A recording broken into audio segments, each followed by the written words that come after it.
Alright guys, hope this is coming through. I hope it is.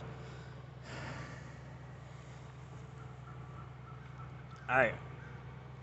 Coming to you live from East Palestine, Ohio, where we've had let's say a turn of events, I guess, overnight. There's, hold on. They keep on sending me emergency things to evacuate. We've had a turn of events since the other night the other day I was live. The train cars, there were, I'm gonna point this way, you guys can see. Let me see if I can. Alright guys, I'm gonna let you guys can see. We have more police than I've ever seen in this town. We have National Guard now in this town, running around. You can see a tanker truck coming in. So as of about 8:30, 8:45 last night, I think they issued a mandatory evacuation for people within a 1 mile radius. They did that the night before, but there was about 500 people, I guess, that stayed behind, that chose not to evacuate. Sunday morning, they went door to door, in the evacuation zone to see who was still there. Well, Sunday night, they had an emergency press conference that at least one of the tankers that has this you guys can't see that far over there. There's National Guard over there running around, and we got National Guard. There's at least one tanker that is it's venting, I guess. There's still fire down there. It's venting, but it's venting too much, so it's to the point now that it is at a risk for an explosion. So at about 8:40, 45 last night or something, they issued a mandatory evacuation for people within 1 mile radius of this event. Today they called it a National Guard. It was a mandatory evacuation. If you did not evacuate your house, you risk being charged with a misconduct at an emergency. And if you had children in the house and you choose not to, you can see one of the Hummers right there, National Guard. If you had children in the house and you chose to not evacuate, you could be charged with child abuse. So they did a mandatory evacuation last night. The state troopers down there going across. You got sheriffs in here. So they did a mandatory evacuation. As far as I know, they have arrested one person. Would have been Sunday night, maybe Saturday night. I don't know. One of the nights after they closed the scene off, they arrested one person for going in there at night. I don't know what they were doing, but they arrested them for misconduct at an emergency. I haven't heard of any arrest of people in the town yet, but people I was speaking to, there was mixed emotions, I would have to say, because they don't know when the people that are evacuated, they don't know when they'll be allowed back in their house, is the word right now. I'm sorry it's so shaky, guys, but I'm zoomed in some too. I don't have my tripod with me. So there was a mandatory evacuation. Governor DeWine, the Ohio governor, he flew in this morning on his helicopter. He held a press conference.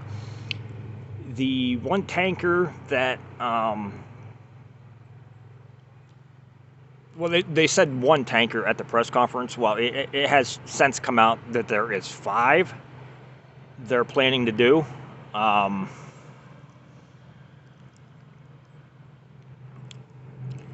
So they're going to try at 3:30. So about a half an hour from now. Let me get right my other phone here, guys.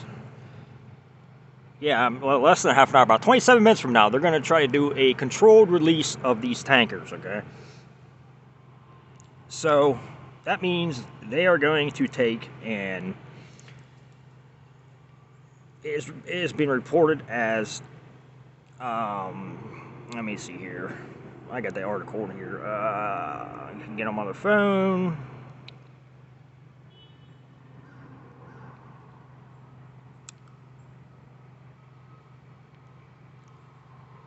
Okay, so they plan on doing a controlled release. They're gonna puncture.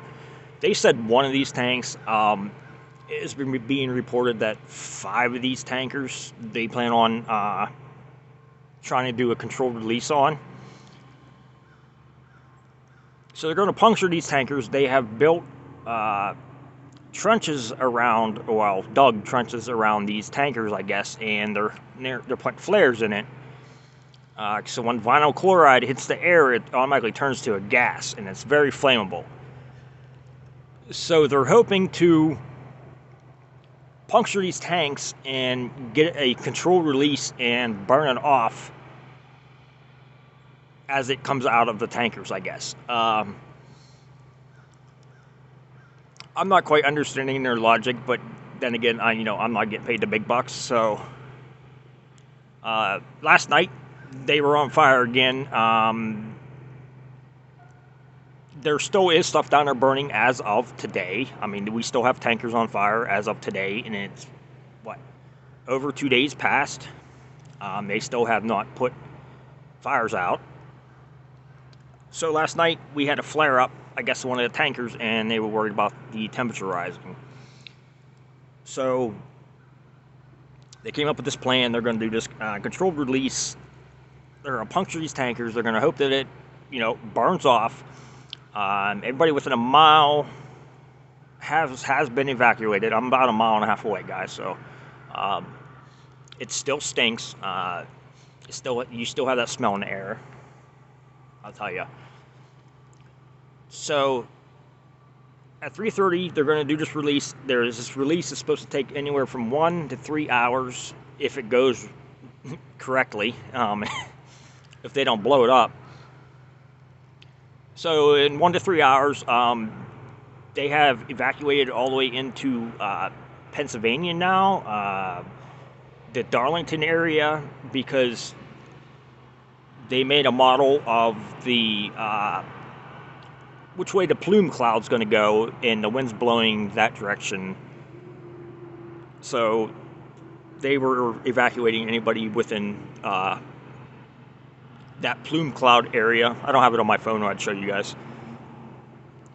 It's a big red area, then it turns to yellow, but I'm sorry, guys. Ugh. I'm trying to think of everything here. This chemical has been found in the water. As you see the stream running down through here, this connects with the stream coming by the tracks. They have found this chemical in the water. As you can see, there's a pumper tank down there. They have blue tents set up down there. They've been monitoring the water runoff, but it has been found in the water. There's reports of dead fish. The stream flows into the Little Beaver Creek, and then Little Beaver flows into the Ohio River. I'm not sure either the creek or the river. I'm not sure which one was the fish reported dead at, but there has been reports of mass dead fish in either the creek or the river. It's not the stream because it's not deep enough to have fish in it. I'm guessing not. So at 3:30, they're going to do this controlled demolition. About a mile and a half away, guys. I have been stuck here. You leave town, you cannot get back in. They have every possible road to get out of this town, and in this town blocked and guarded either by police or National Guard. Once you leave this area, you cannot get back in this area. I had residents. I did film them just for courtesy and because of the problems they were going through. You know, I don't like to film people when they're basically at their weakest and they have high emotions, because I just don't think it's right.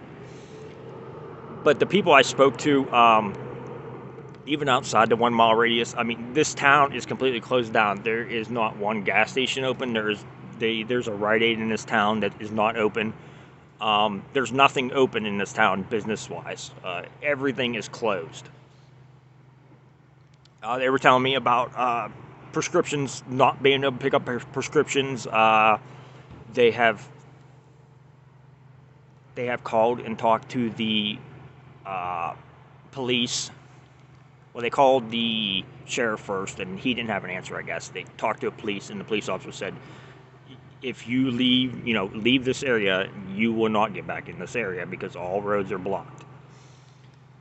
So, as of now, we had people, worried about older people, worried about medication.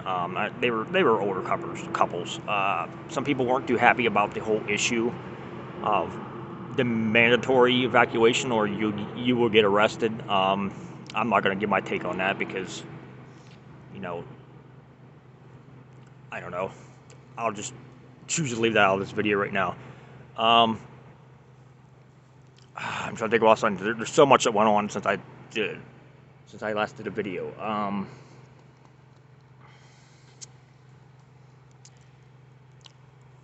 I want to say that's about it, guys.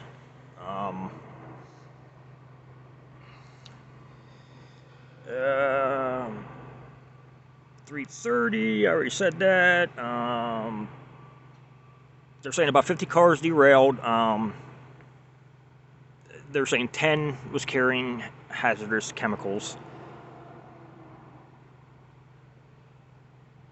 That's what they said when it initially derailed. That only 10 cars had hazardous materials in it. Well, since then, Norfolk Southern has released the manifest for the train, and it shows that there were at least 20 cars that were carrying hazardous materials. Vinyl chloride, there was a benzene, and some kind of butol or something. I don't have it in front of me, guys. I probably couldn't pronounce it anyways. So they're choosing not to put this fire out because they're saying they can't get close. I can see perfect, guys. I don't want to zoom you in too far, though. But because it's really shaky. I mean, you see, they're awfully pulling all personnel back outside the zone, which is stinks. Not far from me. As you can see, it's right down over the hill I'm on top of. You see police going through right there. So I will give you live updates as it comes. Like I said, at 3:30, they plan to do this controlled release. If hopefully it works. If it don't work, they're probably gonna have an explosion. Basically, I guess it's all guessing right now. They have no idea what's going on. They have, what they're planning on happening, but it doesn't say it is actually going to happen. So if you're, outside this area, if you're close, one of my close viewers, just stay indoors. I think most of the people they wanted to evacuate, I think they got enforced to evacuate. So if they didn't get you, you're probably good, but stay indoors. Sounds like what else? I think it's about it, guys. I'm gonna end this. We're getting close to T-minus demolition time. What time is it? 10 minutes from now. Okay, 10 minutes from now, they're going to do their controlled release. So, I said I'm about a mile and a half away, guys. I've been here the whole time. I haven't left this area. I just have not been filming because I tell you what, they are more strict now than they were the night of the accident. So I just find it very amusing. So if I leave, I can't get back in, so I have not left. I will keep you guys updated No, I'm fine. People leaving all these comments that, you know, get out. I'm still alive. I have my gas mask if I need it. But I will keep you guys updated. I'll try to do an update around. Oh, it depends on how this goes, but I'll do an update later on after they do this controlled release. And I will let you guys know what's going on. I don't know. I just want to give you a quick update from in the town here. Like I said, it is a ghost town. It's very weird. It seems like, you know, an apocalypse or something, because there's nobody on the streets. I mean, the town is completely empty. All you see is National Guard and policemen. That is it. Starting to snake again now. They start early. Anyways, you guys stay safe. I will update you after it's over. They're supposed to have a press conference. I don't know if I'll make it down to it, but I will try. I said movement through this town now is almost impossible in a vehicle. It's all by foot, and even by foot you get harassed by the sheriff's, police, National Guard, whatever, and you get threatened with arrest.